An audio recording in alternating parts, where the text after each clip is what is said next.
Yo, we are finally getting Elbaf greatness after the road detour, from the true reveal of Elbaf itself to new bounties to Luffy already coming face to face with the ruthless and insanely powerful villain of the arc, Loki. This chapter is not one you want to miss, trust me. Chill the parking within and smash that like button if you enjoy seeing One Piece videos like this one on the channel and want to keep them coming. Make this the video you join the Nakama by subscribing and hitting that notification bell so you don't miss future One Piece reviews and updates.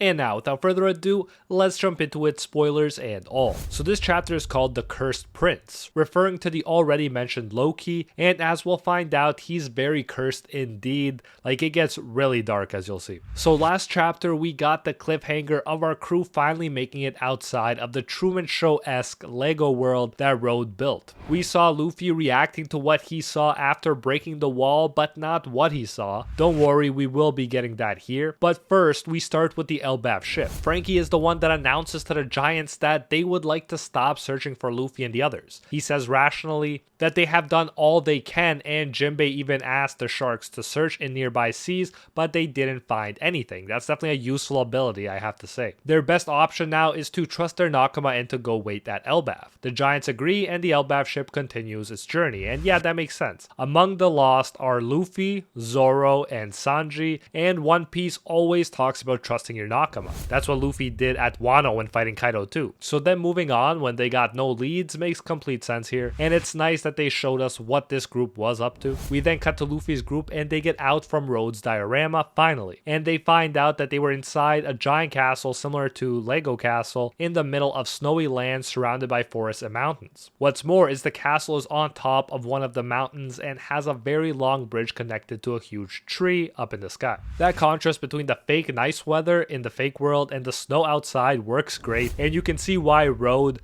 might get away with turning people into live dolls for so long, when the place seems so isolated and hard to get to. Another interesting thing, as you could have imagined, is the scale of things. Everything is so big for humans, and it makes Nami in particular dizzy. Suddenly, they see someone crossing the bridge towards the castle and they hide. The two persons coming to the castle are Goldberg and Gerd, two members of the new giant warrior pirates, the crew led by Hairudin. Road, after all, is the navigator of this crew, so it's not surprising fellow crew members would come. We also find out that next to Gerd is Piper, her giant owl. Gerd here raises a good question, and the conversation leads to some big reveals. Gerd says, "I wonder why Hairudin let such a weirdo be in our crew," while Goldberg answers that, well, because he has true skills as a navigator, so clearly they are talking about Road here. Gerd says, "I hate him. He's more of a shame of Elbaf than Loki is." Now this is hype that Loki is being mentioned. We're giving clues that he's the shame of Elbaf. But still, I can't help but wonder if Gerd is being too harsh here after what we're about to find out about Loki. As we'll see, it's not easy to be more of a shame of Elbaf than Loki. Goldberg and Gerd come to the castle because Owl Piper detected Road's crow carrying a ship.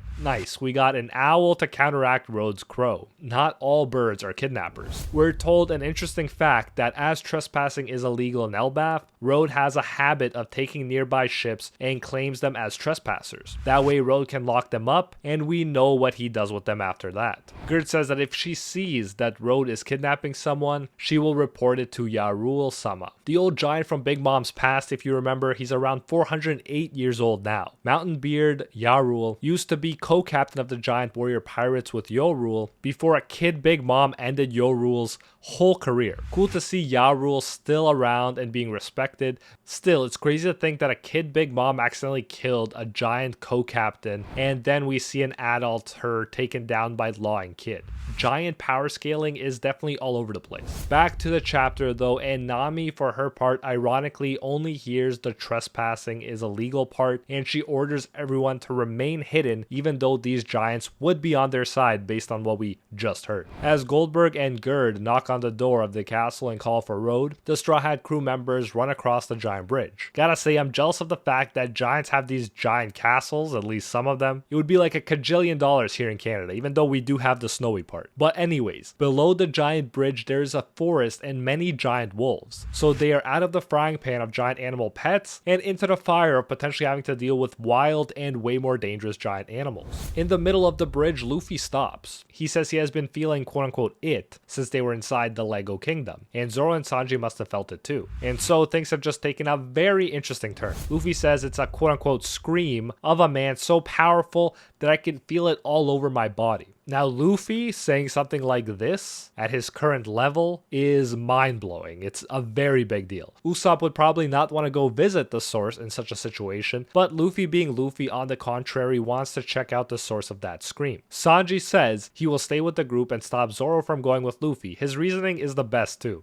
He says this Marimo, a type of moss, should not be allowed to enter any forest. Very true, he'd get lost for sure, not to mention that his hair would blend in with the foliage, making him harder to find. So what does Luffy do? He tells the others to go on ahead and jumps down from the bridge and into the forest on his own. Not sure if him going alone is the smartest move here, but I guess when you're a Yonko who just got a W against the world government and defeated an elder or two, you probably aren't too cautious. Even though this is really hype right now, we then cut back to the Elbaf ship. And it's okay because we're about to get some exciting new bounties, not to mention we'll get to see how the news spun the events of Egghead. We knew that it wasn't going to be the truth and that it wasn't going to look good for Luffy, and we were right, obviously. To start, the news says the giant pirates attacked Egghead Island. Broggy says, why would they make up lies like this? And then he predictably and hilariously says, I can't read anything, the newspaper is too small. Robin then says she will read it. She reads, the giant warrior pirates have awakened from their 100 years slumber. Together with Yonko, Straw Hat, Luffy, they set Egghead aflame. You gotta hand it to Big News Morgans. He remains the biggest and best clickbaiter. We're further told that both captains of the giant warrior pirates, Broggy, the red ogre, and Dory, the blue ogre, will have a 1.8 billion berry bounty placed on their heads. And that is a lot, I must say. Add them together and these captains have 3.6 billion berries, a higher bounty than Straw Hat, Captain, and Yonko, and protagonist Luffy. Bounties can really be all over the place, with Luffy's being criminally underrated for me, and these ones being higher than I would have expected. At least these high ones for them lead me to believe that dragons could still be really high, despite Sabo's being less than I would have liked. We even see the wanted posters of these two with pictures taken on Egghead. Broggy says 1.8 billion. Dory says it's not our intention to be back. We then hear the following, bosses used to have a 100 million bounty, right? What a boost. And Robin says some very interesting stuff. She says quite a bit of inflation has happened between 100 years ago and now, but this is a reasonable number for the leaders of the Elbaf warriors. Again, too high in my view from what we've seen so far, especially compared to some other people's bounties, but interesting that the idea of inflation was raised in the world of One Piece itself. This suggests to me that Luffy can definitely surpass Roger's number, and it's not even that big of a deal necessarily since there's inflation going on anyways. That statement may be Oda telling us that yeah, we may see some crazy numbers and to not get too bogged down by the old bounty limits of the past. Definitely exciting news. Not surprisingly, the news also reports that Luffy is the one who killed Vegapunk. It also shows a huge picture of Luffy using Gear 5 form. Robin sees the photo and stops because she notices an X mark on Luffy's arm in the newspaper picture. She asks, did this mark always appear on Luffy's arm when he becomes the most free? And Frankie says, huh? I don't really remember. After all, he's always bouncing about so you can't see clearly. Robin continues, it is a bit unnatural. His arm is swinging, but the mark remains clear as day. I think I have seen it somewhere before. ... You gotta love those meaningful ...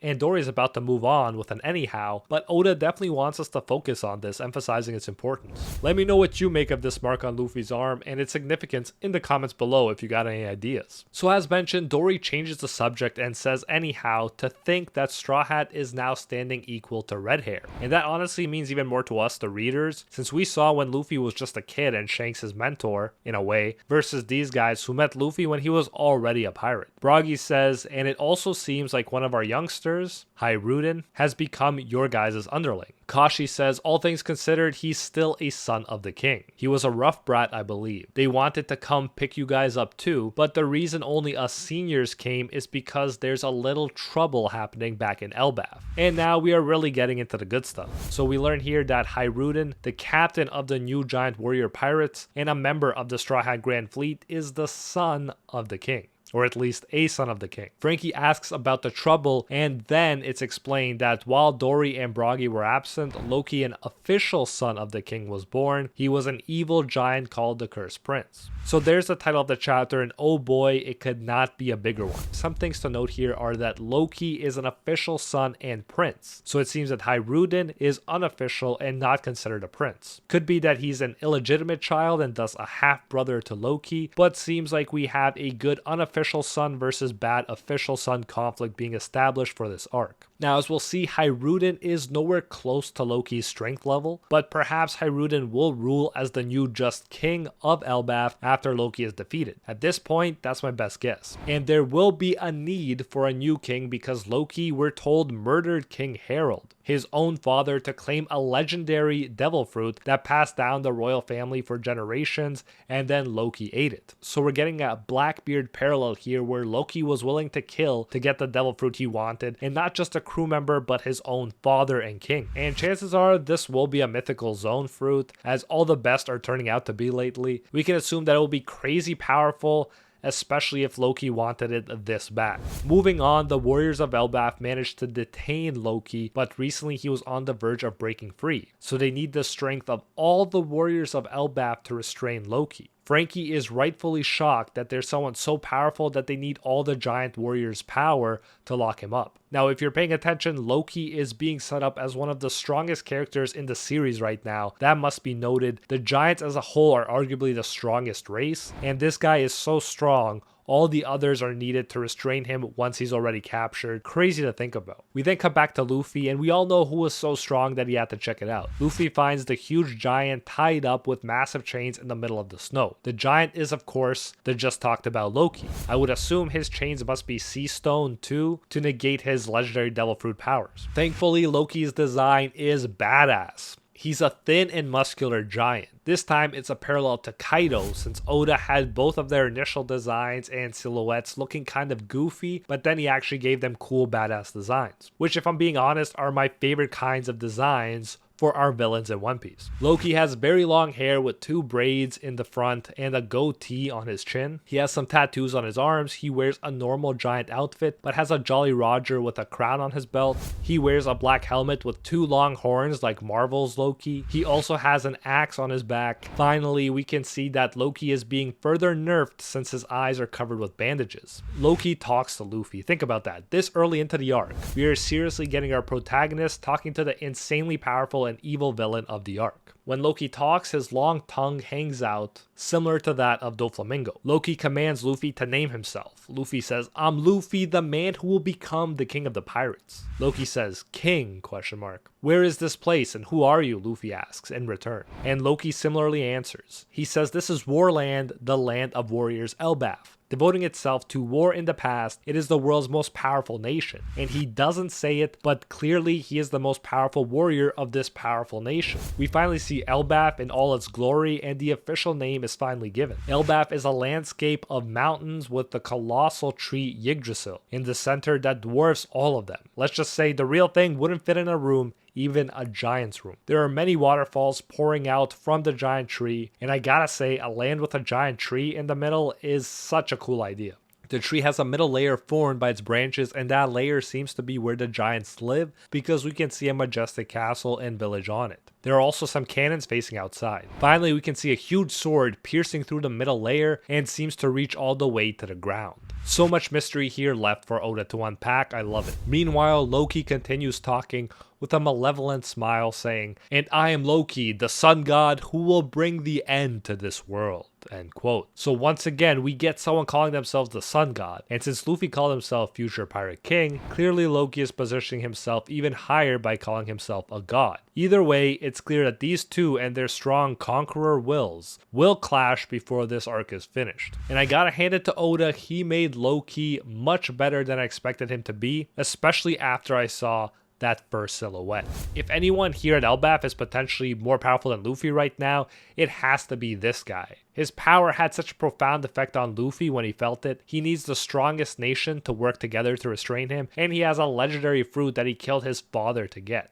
Somehow, some way, he will be freed of the chains, I'm sure of that, and we will be getting an epic fight, no doubt. The previous 2 chapters weren't my favorites, although they were fun, but this one was so epic it hit so hard. Another question I have is whether the fruit was passed down as an heirloom without being eaten, or if it was eaten by his father, and if he knew how to get it after killing him like Blackbeard did with Whitebeard. Either way, I'm getting Kaido and Blackbeard vibes from this evil prince, and I could not be happier with the villain of this arc, I must say. Now, I do think Oda missed a big opportunity to give the Straw Hats new bounties here, especially because they were working with the giant pirates who got new bounties. They set Egghead aflame, they weren't caught, they killed Vegapunk according to the newspaper, and still no new bounties? Kind of crazy. Anyways, there will be a 2-week break as Oda needs to do some research, so I'm guessing we can expect a lot more awesome references to different myths and legends in this arc, since he's already incorporated so many. If you did enjoy this video about the new latest villain, don't miss my video on possibly the greatest villain in all of One Piece, Blackbeard and his crew. Link to that is on screen right now. Like and subscribe for more One Piece, and I'll see you in the next one.